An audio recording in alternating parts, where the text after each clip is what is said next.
David, so great to see you. How are you doing? How have you been holding up? I'm very good. I'm very happy and relaxed and cool. And I've been in this room for 7 months. Yeah, here. Welcome to my kitchen. This is where I've been pretty much for sure. So thanks. Well, thank you for the time. The last time we got to speak in person was, of course, for the Toronto International Film Festival. Oh, just over a year ago for Guest of Honor, which I guess so. Yeah. Yeah, which was great to have the opportunity to talk with you and Adam for that. And now we're talking Eternal Beauty. And before I get into this film, because there's a lot of things I want to ask you, you have chosen such amazing roles over the last few years. And I want to ask you, well, actually, for your entire career, I have to say, but what is your criteria? Like, do you have anything now that you look for when you're offered a role? I'm mainly not to do anything like I've done before. Yeah. If I read something, I think, well, I've kind of done that. I just turned down something the other day because I'm like, I've done that. I've definitely done that one in such and such a film. And so it's always got to be something that I can find a whole new direction, and something where I think I'm going to enjoy myself. Because I think if I enjoy myself, it's going to be entertaining for the audience. And I believe in making things entertaining. And the same with writing. I think we're there to entertain, and I like to think that most things I do are a little bit fun, even if they're very bleak and well, quirky, fun. Yes, more fun, Absolutely. Now, so what was it about this script and Mike? Because it is a different role for you, and the subject matter it's very interesting. So I wanted to get your take on that. Well, it's what drew me to it. I mean, literally, what was Craig Roberts, the director, because I'd met him about 2 years before when I cast him in a short film of mine that I wrote and acted with him, and he sort of played me. It was a short story. The film was about something that happened to me in life, and so I kind of cast Craig to play me, and I played another character, and so we became friends. And I already knew his work as an actor and his work as a director. So when he showed me this, I leapt at it. And at first I thought, well, I'll do him a favor because he did me a favor by being in my film. But then I'm like, but it's great, it's fantastic. Until it wasn't. And then Sally was doing it, and I've never worked with Sally, and I'd always wanted to because I think she's amazing. And she is. She's brilliant. Yeah, and this I think is the best thing she's done. I think it's just it's incredible, and I was fortunate enough to be there right with her when she was doing it. It's wonderful to watch on the screen, but I actually had that feeling when we were making it, going, this is really, really something special she's doing, and that was kind of blew me away.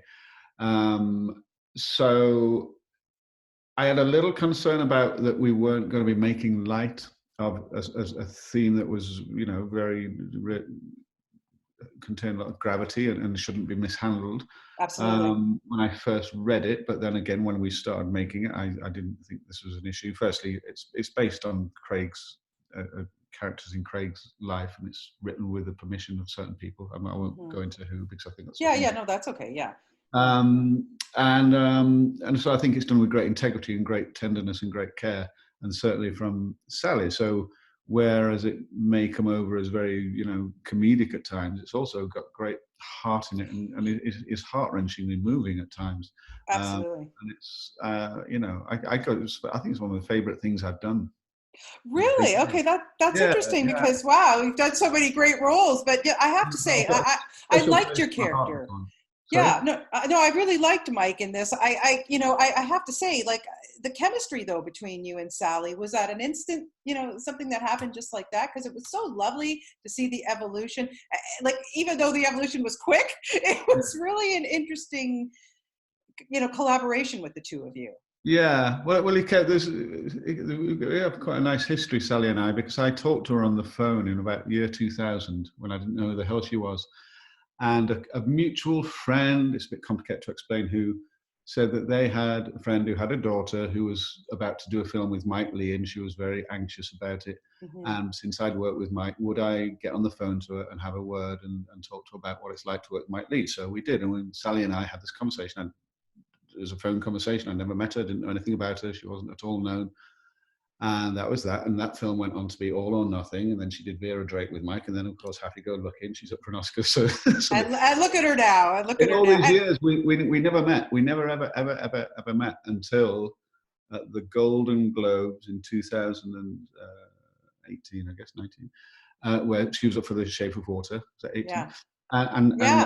And Ewan McGregor I was with, and he said, "Oh, there's Sally Hawkins. I'm going to say hello," because they'd worked together. And I was like, "Well, I must say hello to Sally because actually we talked on the phone 20 years ago, and Wow. I feel like we should meet." And then, so we had this beautiful meeting with her. Hello. And then, by coincidence, we got cast in this film a few days after. So Amazing. then when we met on the set, we were like, We're old pals. Yeah. we did. We felt like we had some very old bond, even though we'd never really met before. Yeah, she's very special. And you've both done Canadian films now too, so we give you props for that. I like that. I like that with the two of you done that. I have to say though, the highlight of this film for me, and it had to have been for you, was sitting across from Penelope Wilton, and she swears at you. I mean, come on, really? Yes, she's great. She's also great. You know, I mean, there's a lot of very good actors in this. There's Bob Pugh as well, who plays Penelope's husband, who plays Sally's father, I think. Yeah. He doesn't say much in this film, but he's such a great actor. He doesn't need to. That was a very memorable scene. That was really, really good stuff. You know. Okay, how many takes? Because I'm sorry, like I love her, and we see her in all these serious things, and of course I love her from Downton Abbey and everything. And then when that came, she's so mean in this movie, so I love that transition for her. But to hear those words come out of her mouth, I literally, I laughed, even though it wasn't funny, but I laughed. But I can't imagine how many takes it had to have been to hear that come out of her mouth. I honestly don't remember. I don't know. I think we didn't have the luxury of doing lots of takes on the whole film. We had to do it quite quick. So, but it was. We smiled and laughed a lot making this film. Yeah. On a serious note, like, do you have to, when you go into something like this, you have a beautiful script and you're right, and it's based on some real life experience, obviously, but do you have to prepare or know a little bit about mental health before you take on a film like this? I didn't go and research it in ways I might with other things. I know some people in my life, basically, who I based my character on someone who's been in my life, which I dare say was the case with Sally as well, since we both come from the Mike Lee school of acting, where it's very much about basing characters on real people who one has come across in life, and not going out and researching those people, particularly not meeting those people and hanging out, but just evoking them. So that's what I did in this case. There's someone who I have experience of, who it reminded me of when I read the script. I'm like, I know who this is. I know who I've met someone like this. I know someone like this. Yeah.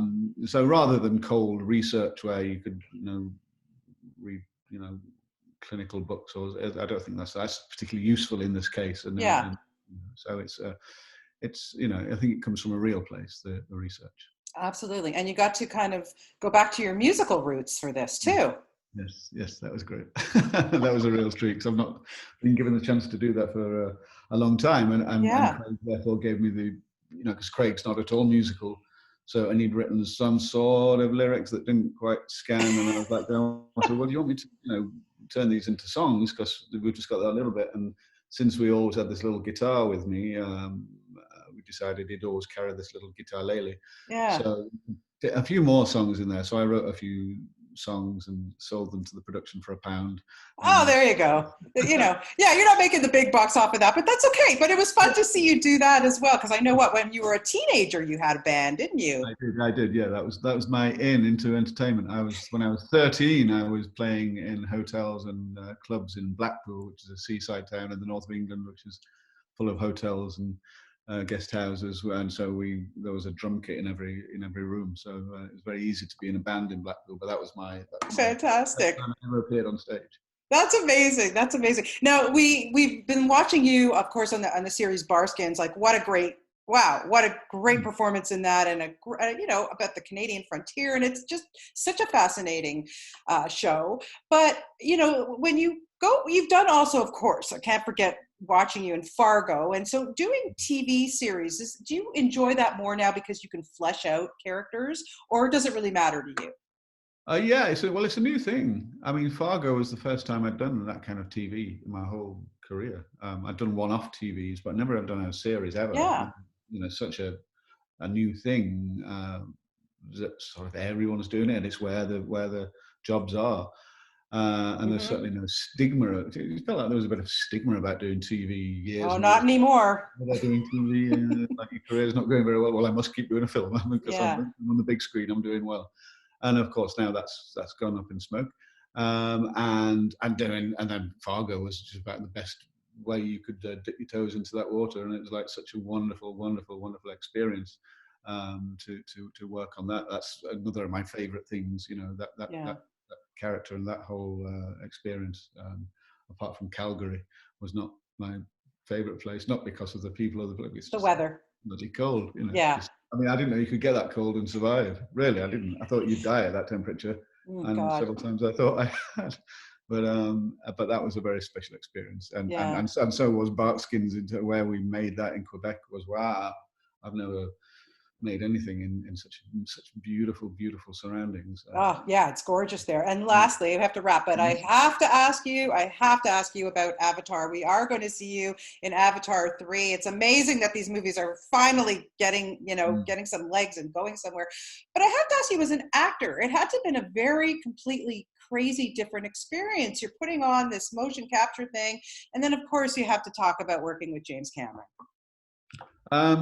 Well, working with James Cameron was absolutely just wonderful, delightful. He's such a cool guy. He's an artist. He's a writer. He's an engineer. He's a scientist. He's a eco pioneer. He's just such a impressive human being, I think, James Cameron. And that was a very smooth ride and very, very, very nice and very again enjoyable and very funny.